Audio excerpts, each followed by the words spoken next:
My name is Brent Stoughton. I'm a South African photojournalist. I traveled to Mozambique in November of 2013. I worked alongside Mark Jenkins, reporting all across the country on the state of landmine clearance in Mozambique today. I was in the South African Army and I had direct experience of landmines. I have seen people blown up by landmines before, firsthand, and I actually worked as a medical officer looking after people in that capacity. Every conflict that I've ever covered, landmines are an issue. It's just a menace that never goes away. Pol Pot always said that a landmine was the perfect soldier. You don't have to feed it, you don't have to pay it, it just lies in wait. What's also interesting in Mozambique is it's one of the poorest countries in the world. When you have those kinds of social issues, when you have that level of poverty, landmines aren't your most pressing issue. AIDS is your most pressing issue, education, agriculture. There's so many other things that are higher up on the totem pole than landmines, yet they remain an ever-present issue that has to be addressed at some point. But what's interesting about their situation at the moment is they're trying to become a landmine-free nation by the end of 2014. I met one woman who, she lost her husband.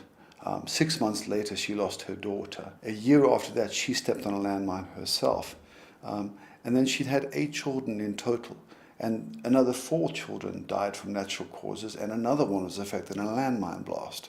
So she's ultimately alone today because of that. But she's been living with this level of trauma since the early 70s.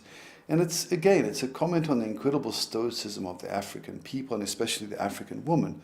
Yeah, this woman I'll never forget. She's not dissimilar to my grandmother, but she's a victim of these landmines that have affected her entire family. One of the things that's unusual in Mozambique, it is one of those countries that uses pouch rats in landmine detection. Now, a pouch rat has a nose that smells the TNT inside these landmines. Their smelling ability is 1,000 times stronger than a dog. So it's a really effective landmine detection device, but it's simply another tool. The patience of it for me is mind-blowing. I couldn't do that job. I'd have too much attention deficit disorder and I'd get blown up. So I think it takes a very specific person to work in this profession. Landmines are also an economic deterrent. How landmines can prevent the development of areas, both from an agricultural perspective and from an industrial perspective. So again, these are not just devices that tear limbs off people and act as a device of terror. They are also an economic deterrent. The thing that I take away most from the landmine situation is if you laid them, you should be responsible for unlaying them once the conflict is over.